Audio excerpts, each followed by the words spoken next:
Buenas, bienvenidos a nuestro quinto capítulo de nuestro podcast La historia de la radio y la radio en la historia. Hoy vamos a hablar de las revoluciones en la radio.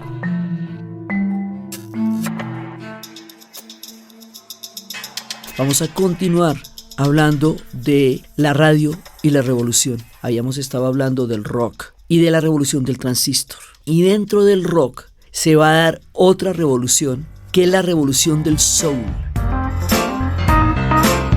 Porque desde el principio, desde el surgimiento del rock como género, y no solamente en el rock, pasa en muchísimos ritmos, las comunidades negras, los afros, se inventan la música. Los blancos la blanquean y luego la vuelven negocio y se quedan ellos con el billete.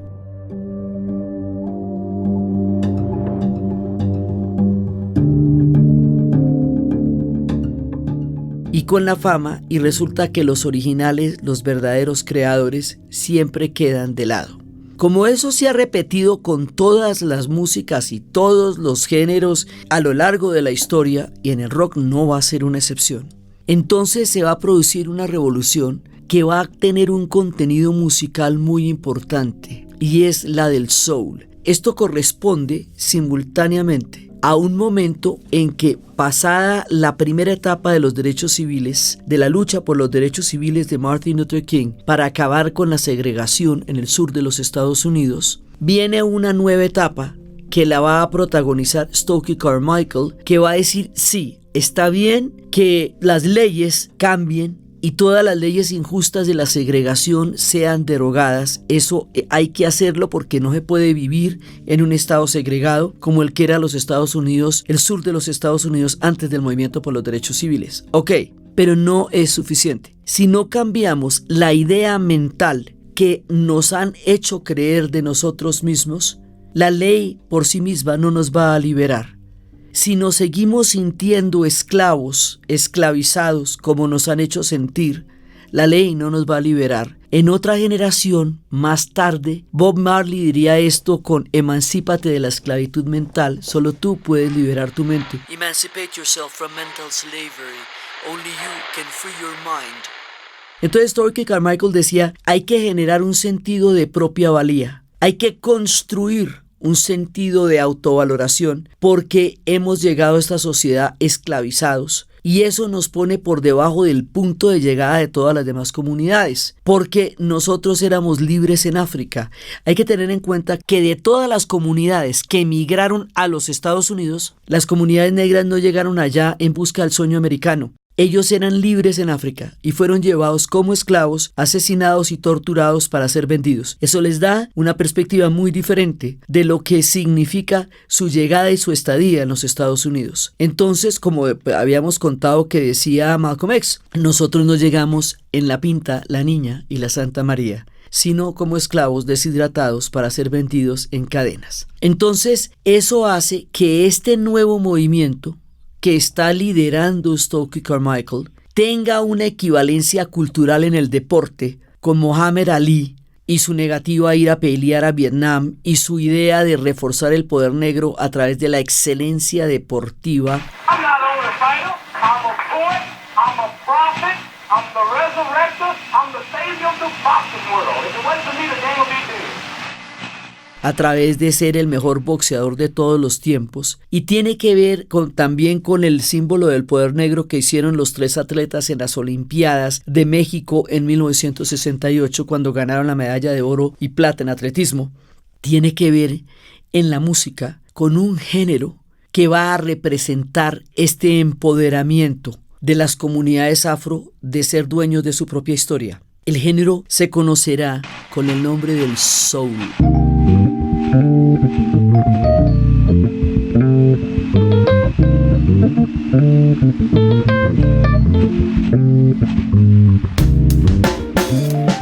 La música del alma.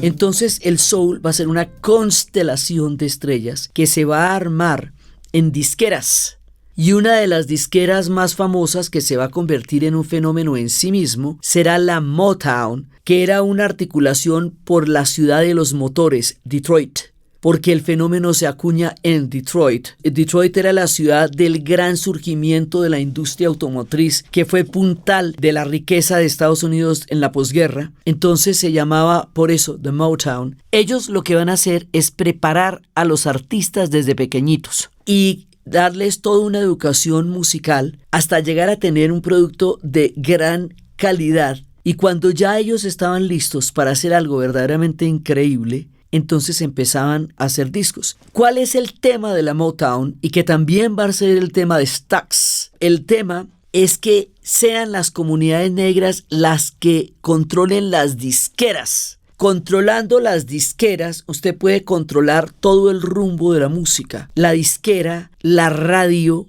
el acetato, acuérdese que esa era toda la conexión. Entonces, la disquera produce los sellos de la música negra. Antes de eso, existía una separación que se llamaba la race music o música racial, que era música de negros en el sentido despectivo y racista en que era la sociedad, y otra música de blancos. Inclusive cuando las barreras empezaron a romperse, se le prohibía o se veía mal que los blancos escucharan música de negros. Porque, el racismo es una cosa tan frita, tan absurda, tan absolutamente incomprensible, que hasta escuchar la música del otro les parecía sospechoso de lo fritos que estaban realmente por dentro en todo el racismo de la sociedad. Por eso hay que recordar esto para no volver a comer discursos de racismo de ninguna naturaleza, porque llevan a lo peor de la humanidad. Entonces, el rock empieza a romper esas barreras poco a poco, pero todavía pasa que los artistas quedan excluidos de sus propias creaciones. Para que los artistas tengan sus propias creaciones, se crea una disquera que sea específicamente para artistas negros, y ese es el fenómeno de la Motown.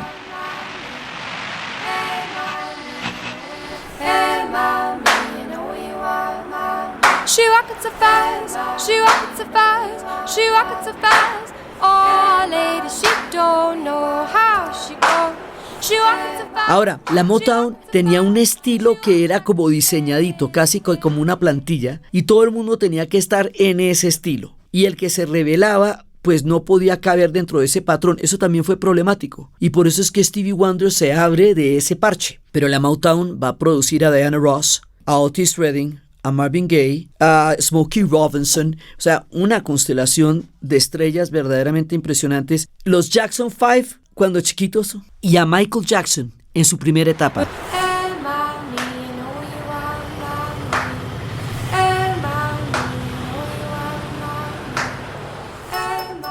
La música era la música del alma, el soul. Esto tiene un trasfondo muy importante.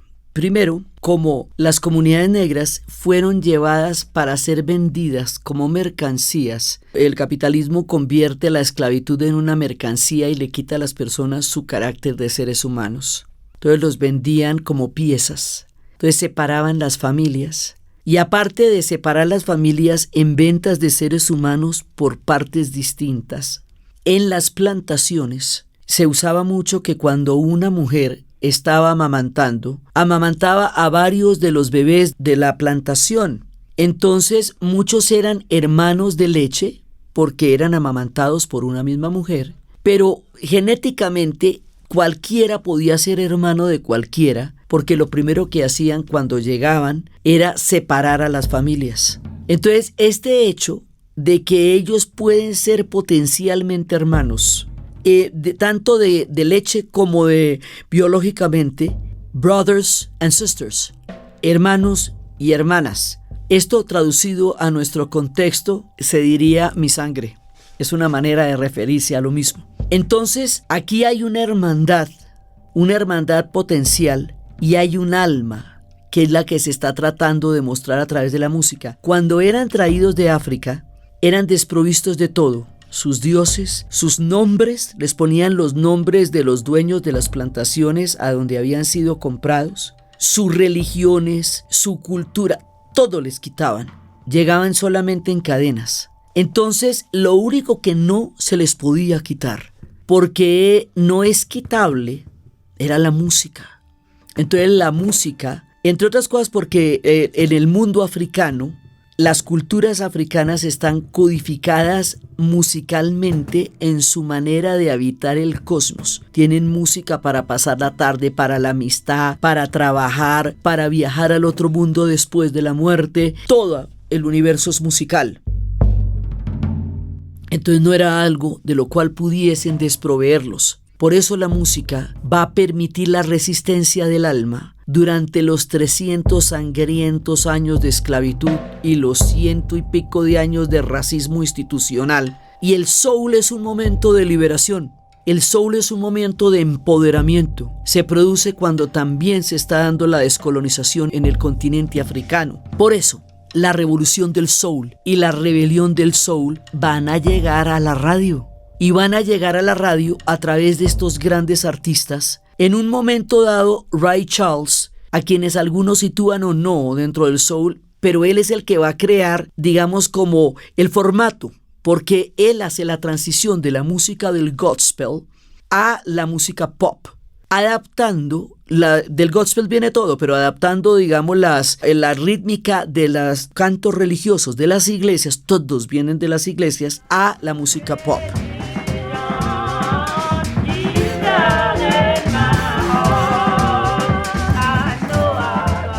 Entonces él por eso se considera el pionero. Los coros, el formato, la puesta en escena es muy como lo concibió Ray Charles. Va a venir gente muy grande aquí en este movimiento. No todos son de Motown. Motown es una parte del fenómeno, pero no contiene todo el fenómeno. El fenómeno del soul va por muchas partes. Entonces ahí va a haber una grande de todas las grandes que también viene de las iglesias, que es Aretha Franklin. ¿Cómo sería ella de grande que ella sería considerada la reina del soul? Las letras del soul no eran explícitas, no tenían esa intención, aunque algunas sí lo fueran, pero no era esa la idea. Había unas, por ejemplo, que en general eran letras románticas. Lo que era la revolución era el hecho cultural en sí mismo. El empoderamiento de la industria de la música, el lanzar su propia música, el tener sus disqueras, el lanzar sus acetatos, el ponerlos en la radio, el tener sus propias listas, esa es la revolución en sí misma y es una revolución radial. Entonces había una canción de Aretha Franklin que originalmente es un tema de una mujer pidiéndole a un hombre que la respete, pero se fue acuñando como la canción que representaba de lo que se estaba tratando esa música. La canción se llama Respect.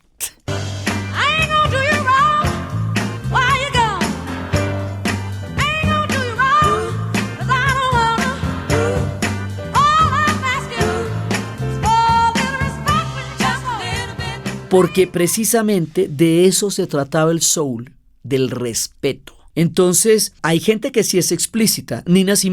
Nina Simone se va a comprometer con el movimiento por los derechos civiles y sus canciones van a llegar a un nivel de contundencia. Hay una canción de ella que se llama 4 mujeres, 4 Women, y muestra la situación de segregación y de exclusión a partir de una primera descripción del pelo. Sí, de cómo tengo mi pelo es crespo, sí, o mi pelo está bien, es liso, y entonces una de esas mujeres es una mujer que trabaja de una manera terrible, la otra es una mujer prostituida, la otra es una mujer que es hija de esclavos, y cada una de ellas va teniendo un nombre y una historia trágica. La que es mulata es el resultado de una violación de un blanco a su madre. Es durísima la historia de 4 Women y de muchas otras canciones de Nina Simone, que va a ser una exponente tan talentosa, profunda, como expresando también una rabia muy antigua. I want to shake people up so bad that when they leave a nightclub where I performed, I just want them to be to pieces. Y a la vez una sensibilidad exquisita. Entonces, aquí estamos hablando de gente muy grande cuando estamos hablando del soul, que se escuchaba en las emisoras y daban una sonoridad distinta al alma y al espíritu, siendo esta una de las rebeliones más poderosas en la radio, la rebelión de la música soul en las emisoras. También ellos estuvieron participando en el movimiento antiguerra, como muchos otros, porque en el movimiento antiguerra también se escuchaba en la radio.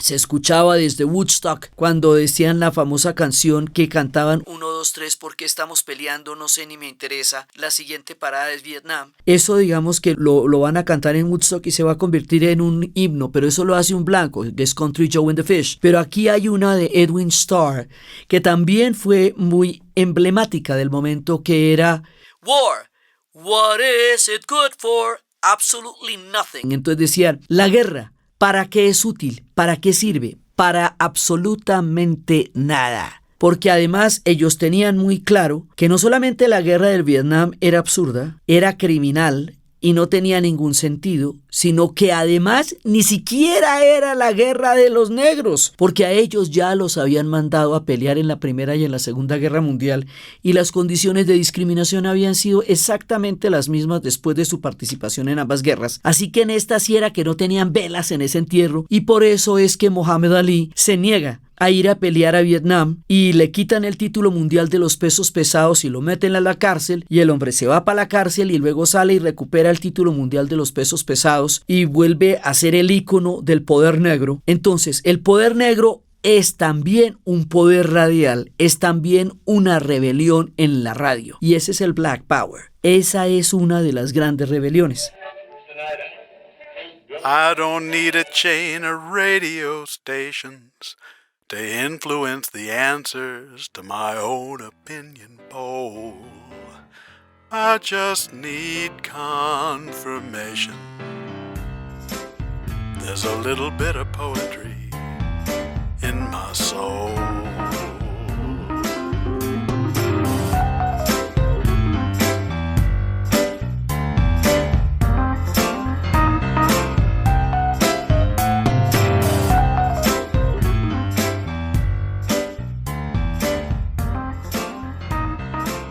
Pero trasladados a un terreno puramente político y a otra geografía, va a haber una rebelión en la radio que es muy sorprendente, porque nadie se imaginaba que se pudiera hacer una revolución así. Ocurrió en Portugal. Se le conoce como la Revolución de los Claveles.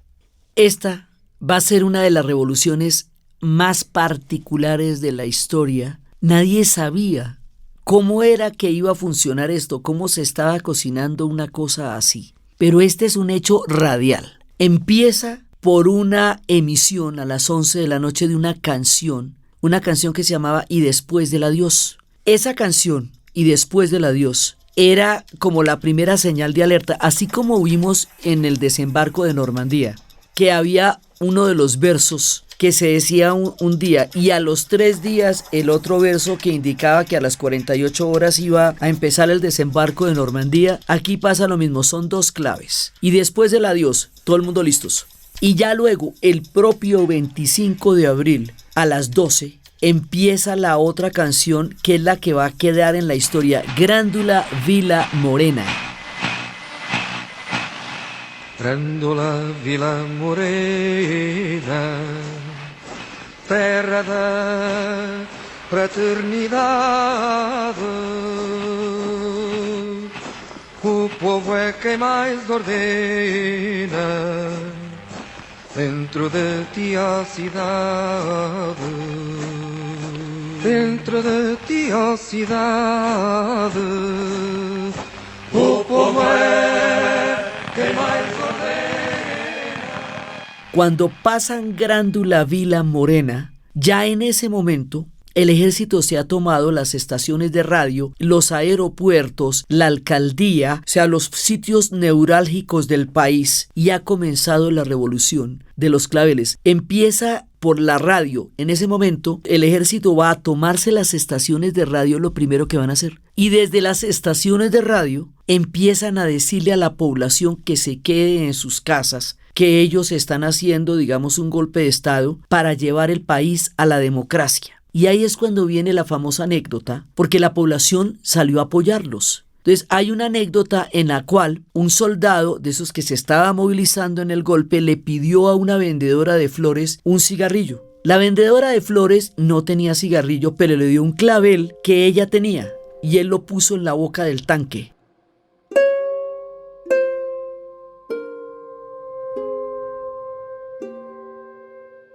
Y resulta que empezaron a poner claveles, que eran la flor de la temporada, en las bocas de los tanques, claveles en las bocas de los fusiles. Y la población salió a apoyarlos con claveles en las solapas. Y el clavel, como símbolo, como forma de acuñar el estar apoyando esta revolución, le da el nombre a la revolución de los claveles. ¿De qué se trataba esto? Nadie lo podía entender. ¿Cómo era posible que la población y el ejército habían salido a las calles con un clavel en la solapa a tumbar una dictadura civil que llevaba más de 33 años en el poder? Salazar había instaurado una dictadura infinita, paralela a la de Franco, exactamente en el mismo sentido, que habían mantenido a España y a Portugal, es decir, a la península ibérica, en un atraso cultural e histórico bastante grande que han sido como el resultado también del fascismo. Después de la muerte de Salazar, sube Marcelo Caetano para continuar con la estructura dictatorial del régimen. Esta revolución se la hacen a Marcelo Caetano, que estaba desde el 68 en el poder, y esta la hacen en el 74. Entonces, ¿cuál era la idea? El África se había descolonizado. Ya todo el África del Norte, ya la promesa que se hicieron después de que los llevaron a la Segunda Guerra Mundial y les habían traicionado en la primera, porque no había cambiado nada para los africanos después de morir en las batallas de la Primera Guerra Mundial. En la segunda se hacen una promesa: el amo blanco se va, pero no se va de Tanzania, ni de Kenia, ni de Uganda, se va del África, y lo vi salir. ¿Qué hubo, pues? Entonces el África se había descolonizado, ya había pasado la guerra de Argelia, ya había pasado la guerra del Congo, ya había pasado la independencia de Kenia, pero el África fue repartida por diferentes países coloniales, potencias coloniales que armaron un mapa hechizo. Entonces se habían descolonizado los que tenían colonizaciones francesas e inglesas, pero estas, que son las colonias portuguesas, tienen el tema de que la dictadura no quería permitir la descolonización de sus antiguos territorios en ultramar. Los militares se estaban desangrando en guerras que no tenían ninguna salida, en Angola, en Mozambique. Primero, los militares sabían que iban a terminar hundidos en el fango de la historia si continuaban tratando de mantener una colonización que se había perdido ya en el resto del África y que ellos no tenían ninguna razón para mantener. Esa es la razón de los militares para tumbar la dictadura. La razón de los civiles es porque era una dictadura feroz, terrible, con torturas, con represión. Hay una película que se llama Un tren a Lisboa, que nos cuenta el tiempo exactamente antecitos de lo que sería esta revolución de los claveles. Y en el momento en que triunfa la revolución de los claveles, ya el franquismo está condenado. Ya será cuestión de tiempo para que caiga.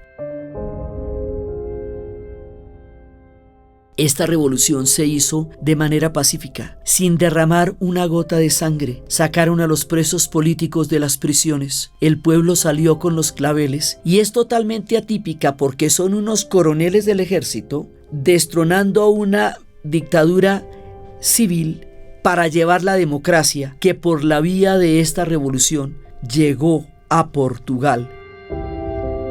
Y la descolonización en el África se cumplió. Ahora, eso no fue suavecito, suavecito, no. En Mozambique dijeron: mire, ustedes no se van a llevar todo el país en las maletas. 24 horas, 24 kilos. Es decir, en 24 horas no hay un portugués para un remedio y se llevan 24 kilos en la maleta. Porque había mucha bronca detrás de estas colonizaciones. Las colonizaciones siempre son muy horribles y esta fue muy horrible. Entonces, un gran proceso histórico que daría la salida a una democracia en Portugal, y eventualmente ocurriría algo parecido en España de otra manera, y que daría la posibilidad de esta libertad a los países que fueron parte de las colonias portuguesas, se va a dar a partir de los claveles, y se va a dar con un hecho radial, por dos canciones: Grándula Vila Morena y Después del Adiós. Y la gente salió por la radio escuchando las instrucciones mientras los coroneles iban diciendo cómo iba dándose la rebelión, y la gente escuchaba por la radio cómo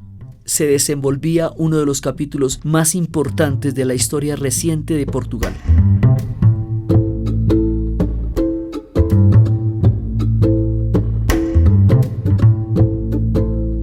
Uno de los capítulos más trascendentales en lo que aún tiene que ver con las preguntas que se hace el mundo sobre cuál es el sistema o los sistemas que deberían regirnos en la era moderna, lo hicieron los checos con una revolución que se llamaría el socialismo con rostro humano. Hay un momento en 1968 en que los checos se toman la historia y dicen, bueno, está bien, nosotros aceptamos que el régimen comunista ruso nos hubiera sometido de la manera que lo hizo después de la Segunda Guerra Mundial, porque las cosas eran como fueron, o sea, a lo bestia. Pero ya ha pasado el tiempo. Los checos somos gente seria, madura, un pueblo antiguo, nos podemos gobernar a nosotros mismos, vamos a empoderarnos de un socialismo que en principio nos fue impuesto por el reparto de las conferencias de Yalta y Potsdam, pero que ahora lo podemos hacer nosotros. Es un socialismo autogestionario, o sea, hecho por nosotros mismos, hecho a mano, por un lado. Y por el otro lado,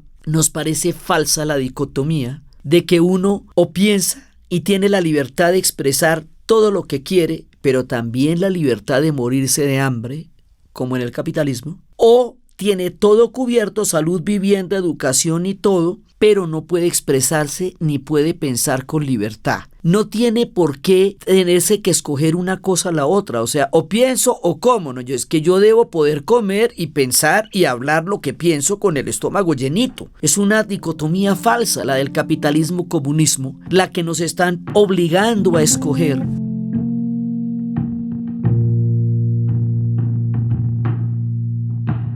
No creemos en eso. Vamos a hacer una reforma del socialismo en que lo hagamos mucho más abierto, participativo, autogestionario, libertario, para que la prensa no sea propaganda del régimen sino investigativa, para que la policía no sea un órgano de represión y de control, sino que nos ayude a bajar los gatos de los árboles y a la gente en las calles, para que la economía nos permita tratar y relacionarnos con gente de otras partes del mundo. O sea, lo que ellos proponían en ese momento era una mezcla de lo mejor de los dos sistemas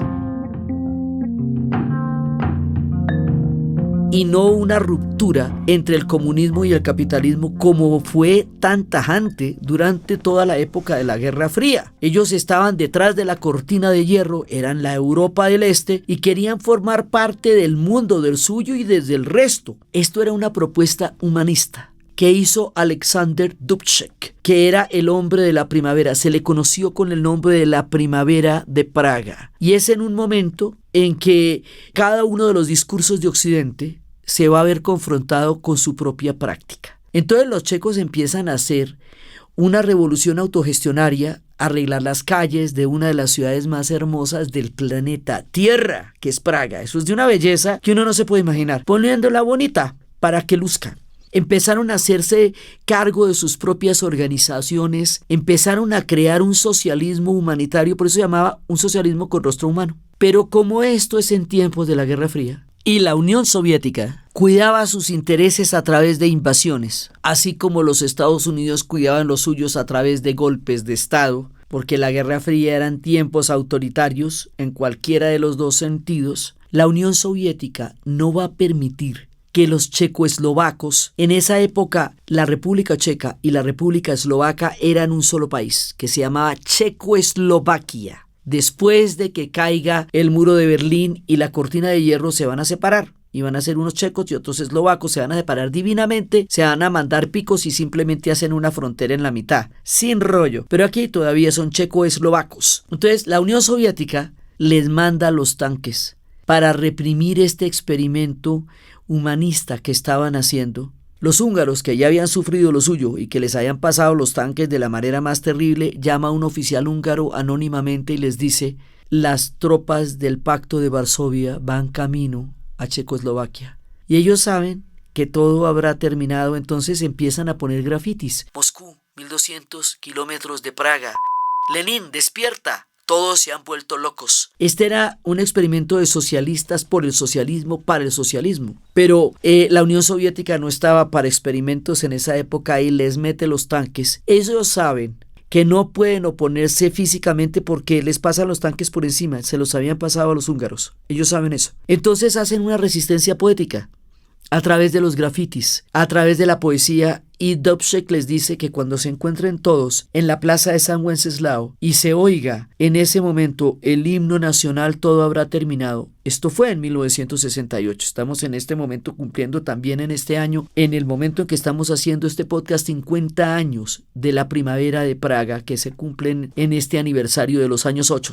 Entonces resulta que a partir de ese momento va a venir una represión muy dura. Va a venir una cosa en la cual una venganza. Les quitan a los escritores y a los intelectuales, que fueron los hombres de la primavera, los oficios que estaban haciendo y los ponen a hacer oficios que los degraden para romperles el alma. Va a haber un intento de romperles el corazón a la generación que hizo la primavera de Praga, que está toda descrita en la obra de Milan Kundera y que está descrita en La broma y en La insoportable levedad del ser. Y la obra de Milan Kundera es esto, y también uno de los directores que salió, Milos Forman, haría Atrapado sin salida, basado en un libro de Ken Kesey, pero que cuenta también una rebelión del espíritu que fue aplastada. Entonces resulta que en ese momento el mundo pierde la oportunidad que hoy todavía nos preguntamos sobre cómo se hace un sistema en donde la gente tenga la solidaridad y el beneficio de lo que un Estado puede darle a la gente, pero a la vez tenga toda la libertad para expresarse. Esa vuelta todavía no la tenemos clara.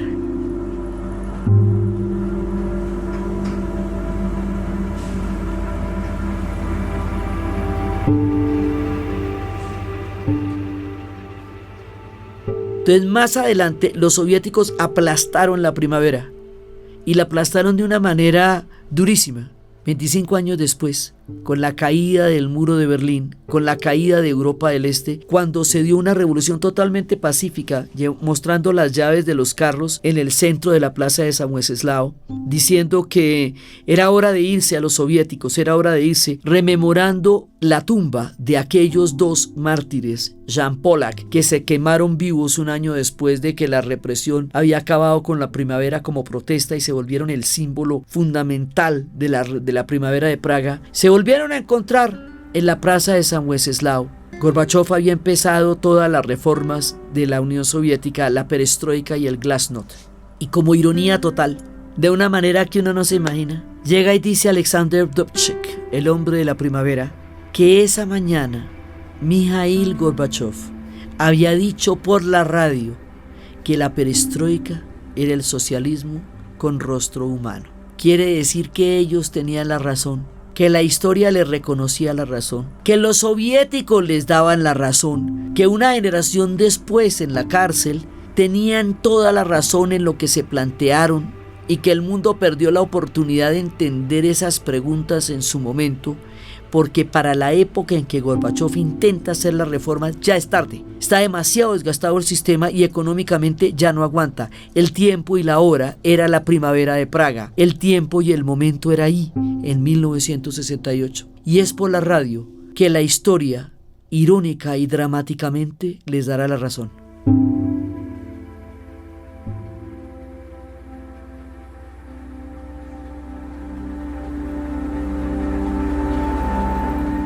Y ahora, de Portugal y Checoslovaquia, nos vamos para el Brasil.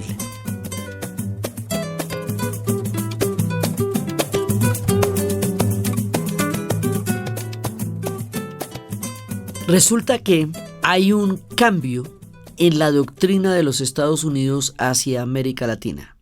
Ese cambio se va a llamar la doctrina de la seguridad nacional, teniendo en cuenta que en América Latina los problemas fronterizos no han sido particularmente fuertes. Hay un cambio con respecto a una reacción frente a la Revolución cubana, y es considerar que en América Latina se está dando un movimiento de rebeliones internas, y que esas rebeliones internas deben ser controladas por el ejército, que se reorganiza ya no como ejércitos para enfrentamientos nacionales, sino como ejércitos de rebeliones internas y de represión interna. Esto nos va a llevar a todas las dictaduras del Cono Sur, a las dictaduras de Brasil, Chile, Argentina, Uruguay y la que ya estaba de Paraguay. ¿Cómo empieza esto? Por el Brasil. En el Brasil, en 1964, le hacen un golpe a João Goulart, y en ese golpe entra una junta militar. Esa junta militar quiere aislar a un Brasil completamente conectado con el mundo, a un Brasil que ya era global, porque Brasil nunca ha sido un país aislado. Su naturaleza ha sido una naturaleza expansiva y conectada con todo el continente. Ya en ese momento Frank Sinatra había cantado con Tom Jobim, el bossa nova ya se había tomado el mundo, los ritmos brasileños hacía mucho se habían expandido, como estábamos viendo desde el temprano surgimiento de la radio brasilera. O sea, ellos hace rato eran gente universal. Entonces, devolvernos a tiempos inmemoriales ya no aguanta, eso ya no aplica. Entonces, cuando la dictadura empieza a devolver a Brasil a otras épocas, empieza una resistencia alegre y va a surgir un movimiento que se llama Tropicalia. Tropicalia es la contracultura, pero en el Brasil. Es decir, una explosión en el arte, una explosión en el cine. En el cine van a dar a un maestro de maestros, Glauber Rocha. Y en el arte van a dar algo paralelo a todo el movimiento del arte pop que estaban haciendo en ese mismo momento Andy Warhol, Lichtenstein, Rosenbaum, todos los duros, Oldenburg, todos los duros del arte pop en Estados Unidos. Eso estaba pasando también y a la misma época en el Brasil. Entonces en el Brasil había una simultaneidad, pero la contracultura en el Brasil se está dando en medio de una dictadura.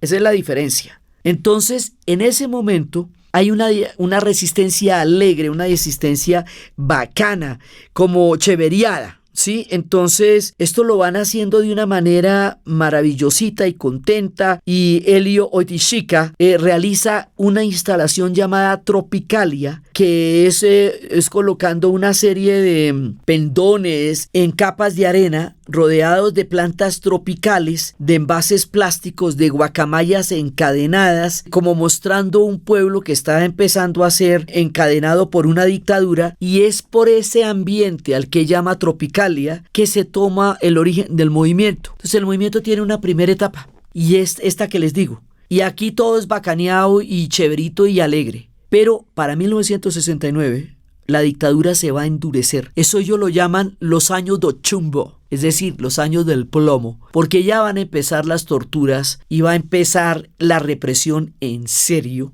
y esto va a empezar a perseguir a una serie, a una constelación de artistas. Ahí va a surgir otro de los movimientos que aún ahora sigue siendo definitivo en la historia del Brasil, y es cuando aparecen Caetano Veloso, María Bethânia, aparece Gilberto Gil, Vinícius de Moraes, que estaba desde antes, Toquinho, María Creusa, Gal Costa, o sea, todo este combo de los grandes brasileros de la vida que aún ahora nos hacen estremecer con su música y su poesía. Ellos relevan la primera entrada del bossa nova y empiezan a entrar con unas canciones ya mucho más fuertes, y de aquí va a salir un personaje que se llama Chico Buarque de Holanda. Y Chico Buarque de Holanda ya va a ser muy crítico. Él se autoexilia en 1969, se va para Italia, pero luego le dicen que vuelva, que el Brasil está mejor, y Carreta no estaba mejor, estaba peor. Pero ya entrados en gastos, el hombre está en 1970 en el Brasil y dice, bueno, ya, pues ¿qué le hacemos? Entonces se inventa una canción que se llama A pesar de você, con toda la censura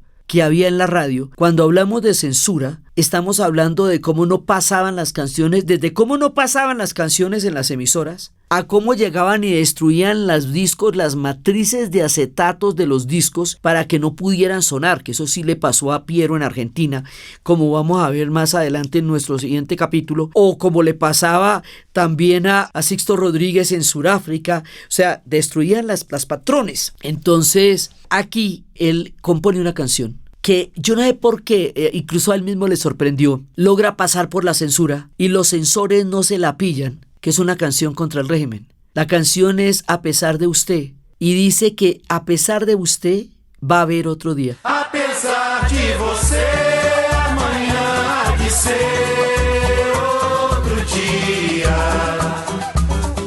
Eu pergunto a você onde vai se esconder da enorme euforia. Como vai proibir quando o galo insistir em cantar?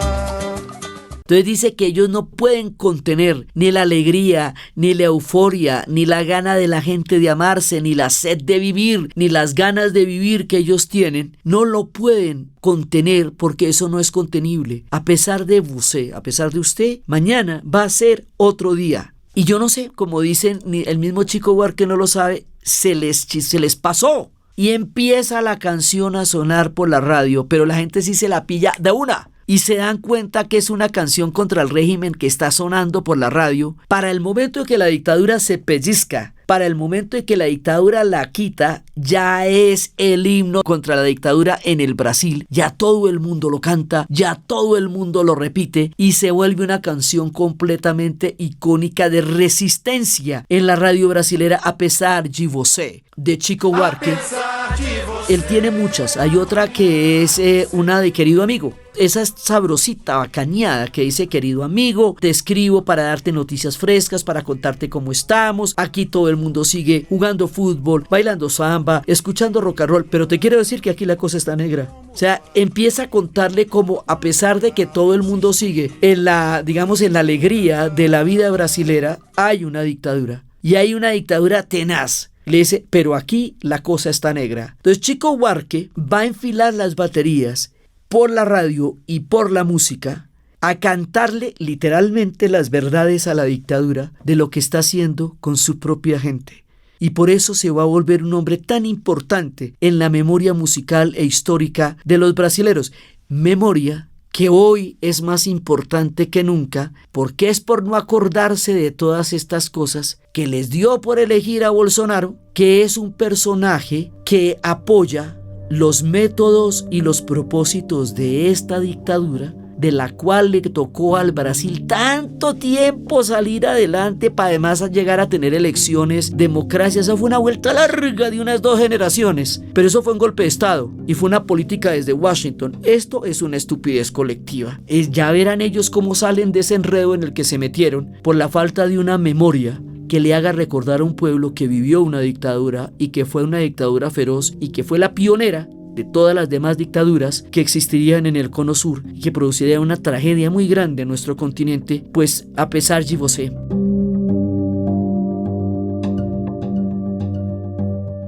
Entonces, con esto, con estas historias de la radio que nos recuerda que el socialismo con rostro humano tenía la razón en la historia, y con estas historias de las revoluciones de los claveles, terminamos este capítulo. Nos vamos para el siguiente capítulo, donde va a haber otra revolución tesísima. Es una revolución informática. Y esa revolución informática nos va a llevar a que en el futuro la radio también pase por internet. O sea, un paso más en la historia que nos va a llevar al podcast. Y mientras tanto también hay revoluciones que nos van a llevar al rock en español, porque van a pasar cosas que haga que el rock en español se conozca, el fenómeno que en Argentina se llama el rock nacional. Eso lo vamos a contar en el siguiente capítulo. Entonces, desde los espacios del soul, de la música del alma, de Aretha Franklin, del Black Power, de la gente en la revolución de las calles de Praga, del socialismo con rostro humano, de la revolución de los claveles, de Grándula Vila Morena y de A pesar de você y de Tropicalia y de Chico Buarque de Holanda, en la narración de Ana Uribe. Y para ustedes, feliz día, cualquiera que este día sea. Este podcast fue posible gracias al equipo de la Casa de la Historia, Arturo Jiménez, Diana Suárez, Milena Beltrán. Fue grabado en Tambora Records por Nicolás Eckart, editado por César Torres y siempre con la ayuda fuerte y poderosa de Santiago Espinosa Uribe y Laura Rojas Aponte del podcast Cosas de Internet.